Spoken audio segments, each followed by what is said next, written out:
మన ప్రతి విద్య ఆరంభం కూడా మన యొక్క సనాతన ధర్మంలో ఏ పూజ అయినా ప్రారంభంలో వినాయకుని చేస్తారు. ఆదో పూజ్యో గణాధిప అంటే సనాతన ధర్మం. అక్కడ శైవులు కాదు, అది శైవులు కాదు, ఇంకేమీ కాదు.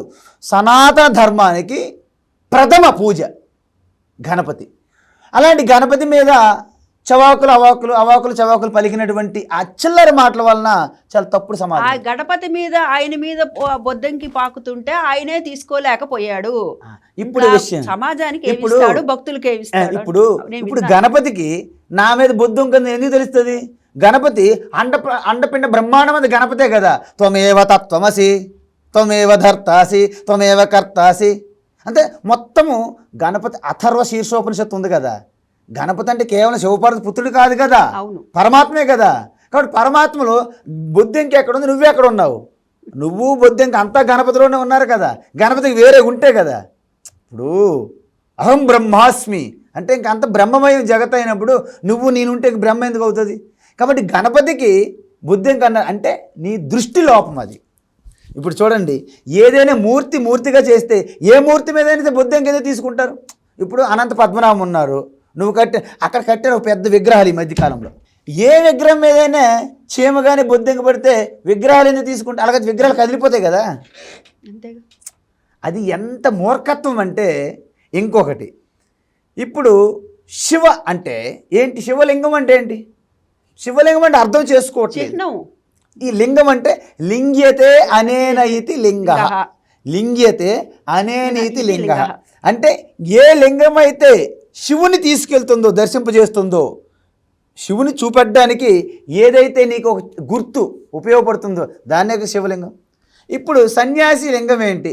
కాషాయ వస్త్రము సన్యాసలింగం, అంతే కదా, ఛేదించటం, అంతే కదా.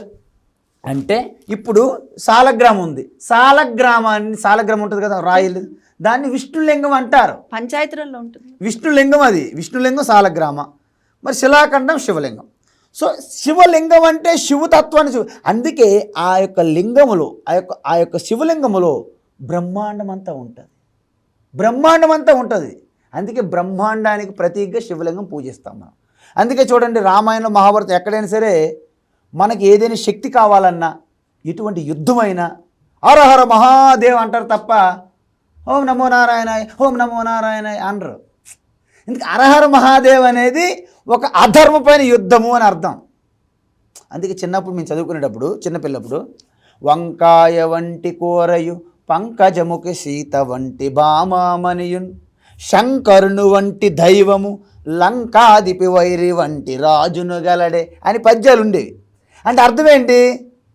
శంకరుని వంటి దైవం. శంకరుడు అనేవారు మనలాగా శివకుమారు శంకర్రావు కాదు.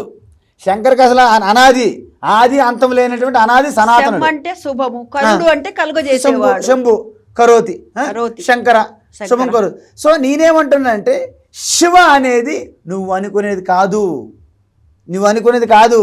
విష్ణు కూడా అంతే. సో విష్ణు శివ వేరు కాదు. ఇంకొకటి, వైకుంఠం విష్ణు వచ్చానంటారు కదా, రాముడు వచ్చాను కదా. ఇది మరి చిన్నపిల్లల కథలు అవి.